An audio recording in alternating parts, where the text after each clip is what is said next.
नमस्कार दोस्तों, आज हम आपको लेकर आए कैलाश पर्वत, एक ऐसा स्थान जो रहस्यों से भरा हुआ है।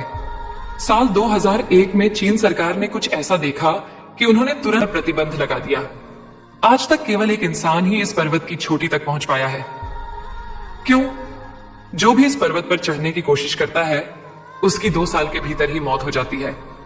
और सबसे हैरान करने वाली बात, इस पर्वत पर उम्र 2 गुनी रफ्तार से क्यों बढ़ती है? क्या सच में कैलाश पर्वत के नीचे शंभाला नाम का एक प्राचीन शहर छुपा हुआ है? अमेरिकी संस्था नासा ने इस पर्वत पर कुछ ऐसा देखा जिसने उनके वैज्ञानिकों के होश उड़ा दिए। और जब चीन ने कैलाश पर्वत पर हेलीकॉप्टर भेजा तो उसके साथ क्या हुआ? इन सभी प्रश्नों और अनसुलझे रहस्यों को हम आज के इस वीडियो में उजागर करेंगे, तो जुड़े रहिए, क्योंकि जो आप जानने जा रहे हैं वह आपकी सोच से भी परे।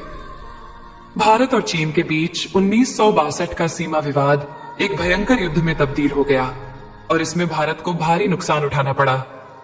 इस युद्ध के परिणाम स्वरूप चीन ने भारत की लगभग 70,000 वर्ग मील जमीन पर कब्जा कर लिया और इसी दौरान कैलाश पर्वत का क्षेत्र भी चीन के नियंत्रण में चला गया। 1962 के चीन युद्ध के बाद जब पूरा देश सदमे में था, तब संसद में देहरादून के सांसद महावीर त्यागी ने तत्कालीन प्रधानमंत्री जवाहरलाल नेहरू से एक ऐसा सवाल पूछा जो आज भी इतिहास के पन्नों में दर्ज है। महावीर त्यागी ने सीधे सीधे नेहरू से सवाल किया, आपके देखते ही देखते चीन ने हमारी 62,000 वर्ग मील जमीन पर कब्जा कर लिया, आप उसे कब वापस दिला रहे हैं? नेहरू का जवाब आज भी लोगों के दिलों में गूंजता है। उन्होंने कहा, जो जमीन चली गई वह चली गई, वैसे भी वह जमीन बंजर थी, उस इलाके में घास का तिनका तक नहीं उगता। इस पर महावीर त्यागी भड़क गए और उन्होंने एक अनोखा और तीखा जवाब दिया। उन्होंने अपना गंजा सिर नेहरू की ओर करके कहा, यहां भी कुछ नहीं उगता, तो क्या मैं इसे भी कटवा दूं? उस दौर में भी यह चर्चा होती थी कि भारत को कम से कम कैला मानसरोवर का क्षेत्र मुक्त कराने की कोशिश करनी चाहिए। यह देश का दुर्भाग्य था कि सरदार वल्लभ भाई पटेल का 1950 में निधन हो गया और नेहरू पर यह दबाव बनाने वाला कोई नहीं था। दुनिया की सबसे ऊंची चोटी माउंट एवरेस्ट, जिस पर अब तक 7,000 से भी ज्यादा लोग चढ़ चुके हैं, उससे 2,200 मीटर कम ऊंचाई वाले कैलाश पर्वत पर आज तक सिर्फ एक इंसान को छोड़कर कोई फतह हासिल नहीं कर पाया है। इसके बारे में हम आगे बात करेंगे। यह अद्भुत पर्वत अपनी रहस्यमय और आध्यात्मिकता से भरी कहानियों के लिए जाना जाता है। पौराणिक कथाओं के अनुसार कैलाश पर्वत के पास प्राचीन धन के स्वामी कुबेर की नगरी स्थित है। मान्यता है कि जो व्यक्ति अपने जीवन काल में अच्छे और पुण्य कर्म करता है, उसकी आत्मा को मृत्यु के बाद कैलाश पर्वत पर स्थान प्राप्त होता है। यही कारण है कि इसे दुनिया के सबसे अद्भुत और पवित्र पर्वतों में से एक माना जाता है।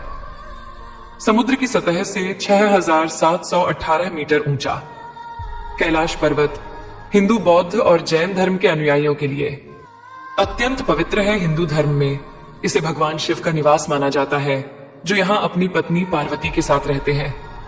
बौद्ध धर्म के अनुयायी मानते हैं कि परम आनंद के प्रतीक बुद्ध डेम चौक इस पर्वत के अधिष्ठाता देव हैं। वहीं जैन धर्म के अनुयायी इसे अष्टापद के नाम से जानते हैं, जहां प्रथम तीर्थंकर रश्मदेव ने निर्वाण प्राप्त किया था। कैलाश पर्वत, जिसे श्रद्धा और आस्था का प्रतीक माना जाता है, केवल एक पर्वत नहीं है, बल्कि यह धर्म, आस्था और रहस्यों का एक अद्भुत संगम है। साल था 1999, जब रूस के विशेषज्ञ एर्नेस्ट मुल्दाशिफ और उनकी टीम ने कैलाश पर्वत के रहस्यों को जानने के लिए एक साहसिक कदम उठाया। उनकी पर्वतारोहण टीम में भूविज्ञान, भौतिकी के विशेषज्ञ और इतिहासकार शामिल थे।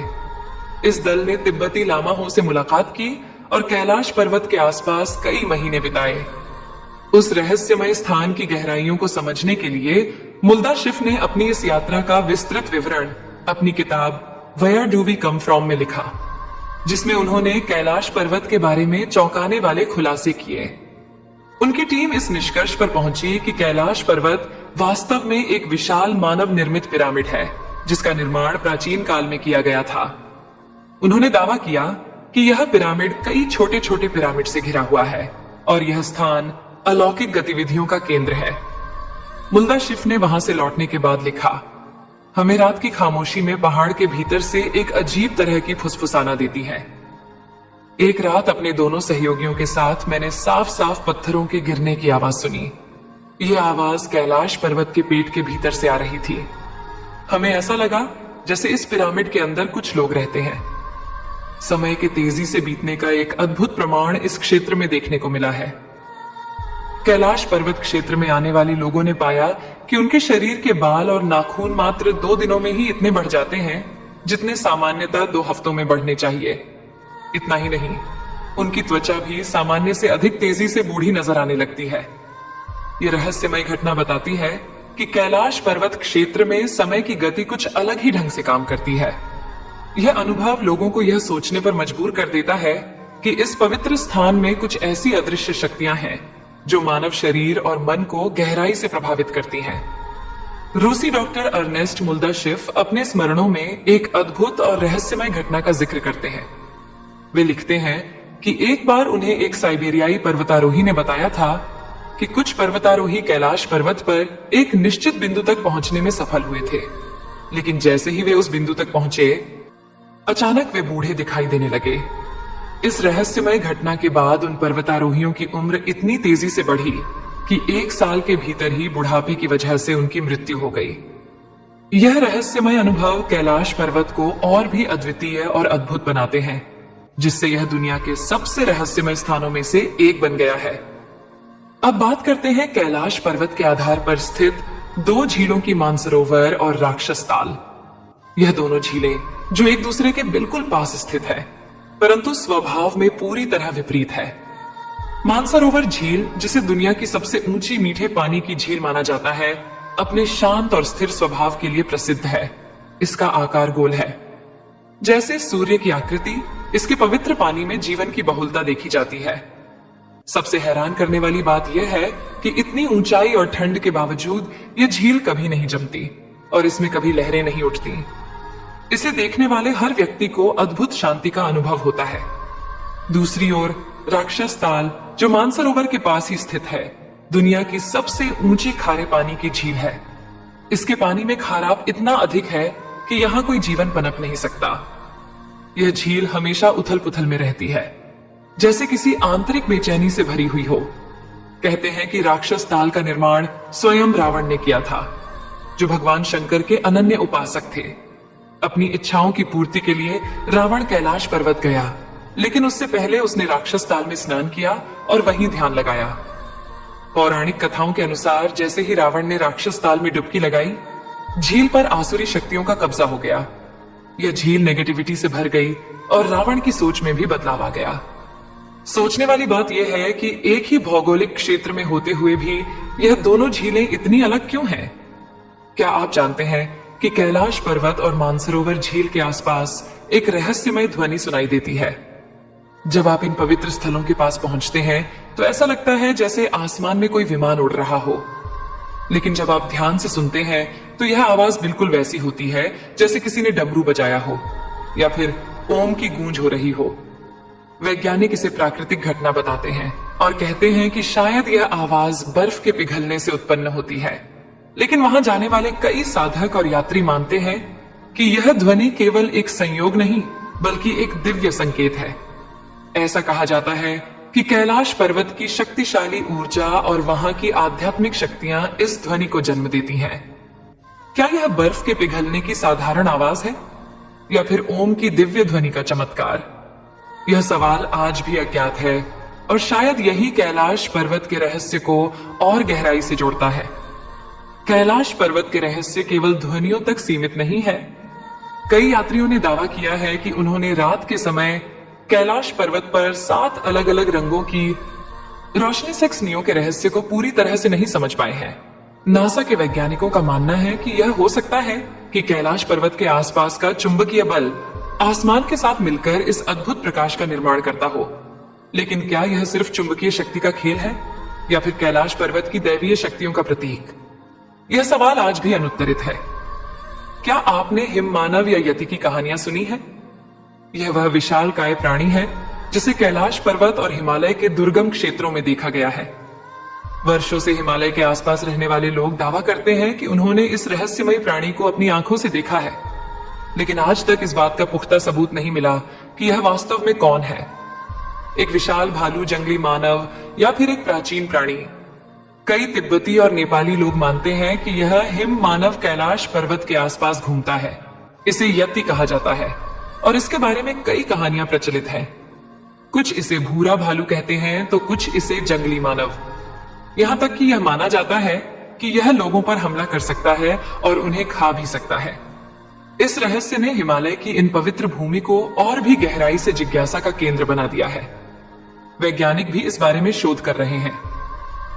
कुछ शोधकर्ताओं का मानना है कि हिम मानव वास्तव में डरथल मानव के अवशेष हो सकते हैं, जो अब तक इन बर्फीले क्षेत्रों में जीवित हैं। हालांकि यह सिर्फ एक परिकल्पना है, क्योंकि अब तक हिम मानव के शरीर या उसके जीवन के ठोस प्रमाण नहीं मिले हैं। विश्व भर के करीब 30 वैज्ञानिकों ने इस बात का दावा किया है कि हिमालय के बर्फीले इलाकों में हिम मानव मौजूद हो सकते हैं, लेकिन वे इसे साबित नहीं कर संगीत पाए। क्या आपने कभी सुना है कि कैलाश पर्वत को पृथ्वी का केंद्र बिंदु या एक्सिस मुंडी कहा जाता है? कई धार्मिक और पौराणिक मान्यताओं के अनुसार कैलाश पर्वत वो स्थान है जहां स्वर्ग और पृथ्वी का मिलन होता है। इसे ब्रह्मांड की धुरी या मेरुदंड कहा गया है, जो समस्त जीवों और ब्रह्मांड की ऊर्जा का केंद्र है। प्राचीन ग्रंथों में एक्सिस मुंडी का अर्थ होता है वह स्थान जहां धरती और आकाश आपस में जुड़ते हैं। यह धुरी पूरी पृथ्वी को संतुलित करती है और इसी कारण इसे विश्व का केंद्र कहा जाता है। हिंदू धर्म के अनुसार कैलाश पर्वत केवल भगवान शिव का निवास स्थल नहीं, बल्कि यह वह स्थान है जहां से संपूर्ण ब्रह्मांड का संचालन होता है। यह दुनिया के सभी धार्मिक और आध्यात्मिक धारणाओं में एक पवित्र और रहस्यमय स्थान के रूप में स्थापित है। आश्चर्य की बात यह है कि कैलाश पर्वत से स्टोनहेंज की दूरी 6,666 किलोमीटर है और यह उत्तर ध्रुव से भी 6,666 किलोमीटर की दूरी पर स्थित है। इसके अलावा दक्षिण ध्रुव से इसकी दूरी 13,332 किलोमीटर है। यह रहस्य और तथ्य कैलाश पर्वत को एक अनोखा और अद्वितीय स्थान बनाते हैं, जो केवल एक भौतिक पर्वत नहीं, बल्कि ब्रह्मांड की शक्तियों का केंद्र है। क्या आप जानते हैं, आज तक कोई भी इंसान उसकी चोटी तक नहीं पहुंच पाया है। हिमालय की सबसे ऊंची चोटियों को तो कई पर्वतारोहियों ने सफलतापूर्वक फतह किया है, लेकिन कैलाश पर्वत पर चढ़ने की कोशिश करने वाले हर किसी के कदम किसी न किसी कारण से थम जाते हैं। आखिर इस पर्वत में ऐसा क्या रहस्य छुपा है जो इसे आज भी अछूता बनाए हुए है? आइए जानते हैं।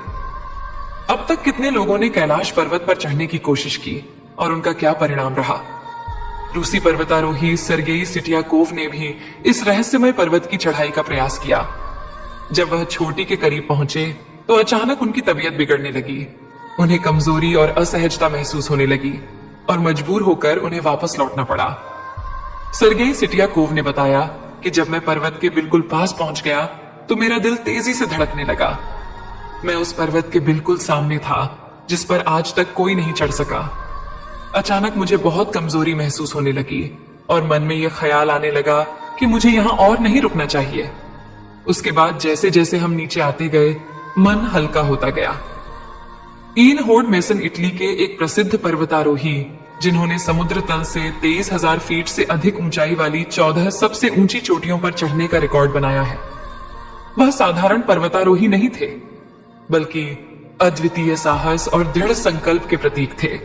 लेकिन जब उन्हें कैलाश पर्वत पर चढ़ने के लिए कहा गया तो उन्होंने मना कर दिया। मेसन, जो असंभव को संभव करने वाले व्यक्ति थे, शायद इस पर्वत की दैवीय शक्तियों को समझ लिया था। बहुत कम लोग जानते हैं कि उन्हें चीनी अधिकारियों द्वारा कैलाश पर्वत पर चढ़ाई करने का प्रस्ताव दिया गया था, जिसे उन्होंने ठुकरा दिया। इस निर्णय के बाद चीन ने कैलाश पर्वत पर चढ़ाई करने पर प्रतिबंध लगा दिया, क्योंकि यह पर्वत किसी साधारण मनुष्य की क्षमता से परे माना जाता है। कहा जाता है कि तिब्बती बौद्ध साधु मिलारेपा ने 11वीं शताब्दी में कैलाश पर्वत की चोटी तक पहुंचने का एक मात्र सफल प्रयास किया था। वह एक महान योगी और सिद्ध पुरुष थे, जिन्होंने अपनी गहन साधना और तप के बल पर इस दिव्य पर्वत पर चढ़ाई की। उनकी इस चढ़ाई को आध्यात्मिक रूप से माना गया और यह भी कहा जाता है कि इसके बाद से किसी ने इस पर्वत की चोटी तक चढ़ने की कोशिश नहीं की। हालांकि मिलारेपा ने इस चढ़ाई के बारे में कभी कोई बात नहीं की और इसलिए यह घटना भी एक गहरा रहस्य बनी हुई है। रूस के वैज्ञानिकों की एक रिपोर्ट यूएन स्पेशल मैगजीन के 2004 के जनवरी अंक में प्रकाशित हुई थी, जिसमें कैलाश पर्वत की संरचना और रहस्यों पर प्रकाश डाला गया था। लेकिन आज भी इस पर्वत से जुड़े कई प्रश्न अनुत्तरित हैं। कैलाश पर्वत पर चढ़ने की आखिरी कोशिश साल 2001 में की गई थी। उस समय चीन ने अपनी ओर से स्पेन की एक पर्वतारोही टीम को कैलाश पर चढ़ने की अनुमति दी थी। हालांकि यह टीम भी इस पवित्र पर्वत की चोटी तक नहीं पहुंच सकी। दुनिया भर के लोगों का मानना है कि कैलाश पर्वत एक अत्यंत पवित्र स्थान है और इस पर चढ़ाई करना देवताओं का अपमान होगा। इसी मान्यता के चलते इसके बाद कैलाश पर्वत की चढ़ाई पर पूरी तरह से प्रतिबंध लगा दिया गया। कैलाश हमें यह याद दिलाता है कि कुछ चीजें इंसान के दायरे से बाहर होती हैं। कुछ न कुछ रहस्य ऐसे होते हैं जिन्हें छूने के लिए केवल भौतिक ताकत नहीं, बल्कि एक गहरी आत्मिक ऊर्जा की जरूरत होती है। शायद इसलिए आज तक कोई कैलाश पर्वत की चोटी पर नहीं पहुंच सका, क्योंकि यह सिर्फ चढ़ाई नहीं बल्कि आस्था और समर्पण का पर्वत है। कैलाश पर्वत का एक और अद्भुत रहस्य है उसकी छाया से बनने वाले स्वस्तिक और ओम के चिन्ह जैसे ही सूरज कैलाश पर्वत के पीछे डूबता है। पर्वत की छाया से स्वस्तिक का अद्भुत चिन्ह उभरता है। यह वही स्वस्तिक है जिसे हिंदू धर्म में शुभ और समृद्धि का प्रतीक माना जाता है। इस पवित्र प्रतीक को देखकर लगता है मानो भगवान शिव और सूर्यदेव के बीच एक गहरा आध्यात्मिक संबंध प्रकट हो रहा हो। लेकिन यह केवल एक ही रहस्य नहीं है। जब कैलाश पर्वत पर बर्फ गिरती है तो दक्षिण दिशा से देखने पर बर्फ की संरचना से ओम का चिन्ह बनता है। ये वही ओम है जो हिंदू धर्म में परम वास्तविकता और आध्यात्मिक ज्ञान का प्रतीक माना जाता है। ओम पर्वत के रूप में दिखने वाला यह दृश्य दर्शकों को प्रकृति और आध्यात्मिकता के गहरे संबंध की याद दिलाता है और हमें यह समझने का अवसर देता है कि यह पर्वत कितना दिव्य और रहस्यमय है। यह प्राकृतिक घटनाएं पीढ़ियों से लोगों को विस्मित करती आ रही हैं और कैलाश पर्वत के आध्यात्मिक महत्व को और भी गहरा बना देती है। पौराणिक ग्रंथों में कैलाश पर्वत को स्वर्ग की सीढ़ी कहा गया है। यह माना जाता है कि रावण ने इस पर्वत पर स्वर्ग तक पहुंचने के लिए सीढ़ी बनाई थी, परंतु यह केवल रावण की ही कथा नहीं है। वेद के अनुसार कैलाश पर्वत पृथ्वी और स्वर्ग के बीच की एक पवित्र धुरी है जो उन्हें जोड़ती है। महाभारत में भी इसका उल्लेख मिलता है, जहां पांडव अपनी पत्नी द्रौपदी के साथ मोक्ष की प्राप्ति के लिए कैलाश पर्वत पर चढ़ते हैं। यात्रा के दौरान एक एक करके सभी पांडव गिरते गए, परंतु युधिष्ठिर अपने सच्चे धर्म और निष्कलंक जीवन के कारण स्वर्ग में प्रवेश करने में सक्षम रहे। कैलाश पर्वत को पूर्णता का प्रतीक माना जाता है। इसकी 4 ढलान कंपास की 4 दिशाओं का प्रतिनिधित्व करती है। शिष्यों का विश्वास है कि यह पर्वत वास्तव में स्वर्ग का प्रवेश द्वार है। इसकी दिव्यता और पवित्रता से यह स्थान एक अद्वितीय आध्यात्मिक धरोहर बन जाता। जब चीन ने देखा कि कोई इंसान कैलाश पर्वत पर चढ़ नहीं पा रहा है तो उन्होंने एक साहसिक निर्णय लिया, कैलाश पर्वत की चोटी तक हेलीकॉप्टर भेजने का। हालांकि कैलाश पर्वत के ऊपर हेलीकॉप्टर और विमान उड़ाने की सख्त मनाही है, क्योंकि इस इलाके का मौसम अचानक खराब हो जाता है और कोई भी हवाई जहाज यहां लंबे समय तक टिक नहीं पाता। कई दिनों की मौसम रिसर्च के बाद चीन ने एक साफ दिन चुना और अपने हेलीकॉप्टर को कैलाश पर्वत की ओर रवाना किया। शुरुआत में सब कुछ ठीक लग रहा था। हेलीकॉप्टर में बैठे लोग कैलाश पर्वत के अद्भुत दृश्य का आनंद ले रहे थे। उन्हें लग रहा था कि सब कुछ सही चल रहा है और वे चोटी तक पहुंच जाएंगे। लेकिन जैसे ही उन्होंने थोड़ी और ऊंचाई हासिल की, माहौल में बदलाव आने लगे। कैलाश के ऊपर बादल गिरने लगे और हिमस्खलन के दृश्य दिखाई देने लगे। लेकिन सबसे डरावनी बात तब हुई जब आसमान में गहरे काले बादल हेलीकॉप्टर को घेरने लगे। हिम्मत जुटाकर वे हेलीकॉप्टर को और ऊपर ले गए, लेकिन तभी आसमान में बिजली कड़कने लगी और तेज बर्फबारी शुरू हो गई। ऊंचाई पर हवा का दबाव इतना बढ़ गया कि हेलीकॉप्टर को नियंत्रित करना बेहद मुश्किल हो गया।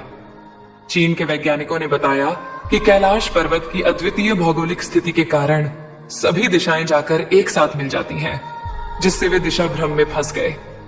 इस दौरान उनके कंपास ने भी काम करना बंद कर दिया। अब उनके पास कोई विकल्प नहीं था और उन्होंने वापस नीचे लौटने का निर्णय लिया। धीरे धीरे वे नीचे आए। दिल की धड़कनें तेज थीं, लेकिन सुरक्षित वापस लौटे। इस घटना ने चीन को यह समझा दिया कि इस रहस्यमय पर्वत पर चढ़ना या इसे जीतना उनके बस की बात नहीं है। चीन की नाकामयाब कोशिश के बाद कैलाश पर्वत को लेकर अमेरिकी अंतरिक्ष एजेंसी नासा की उत्सुकता काफी बढ़ गई। 2015 में नासा ने अपने सैटेलाइट को कैलाश पर्वत पर पॉइंट करके गहन रिसर्च शुरू की। इस पर्वत के रहस्यों ने नासा के वैज्ञानिकों को भी चौंका दिया। निरीक्षण के बाद जो तस्वीरें नासा के वैज्ञानिकों ने साझा की, उनमें कैलाश पर्वत की एक रहस्यमय परछाई दिखाई दी।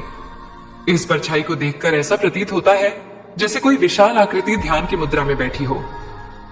इस अद्भुत दृश्य ने दुनिया भर के लोगों को चौंका दिया, क्योंकि इसे ज्यादातर लोग भगवान शिव की छवि से जोड़कर देख रहे थे। यह रहस्यमय छवि कैलाश पर्वत की पवित्रता और उसके आध्यात्मिक महत्व को और गहरा करती है, जो आज भी मानवता के लिए एक अनसुलझी पहेली बनी हुई है।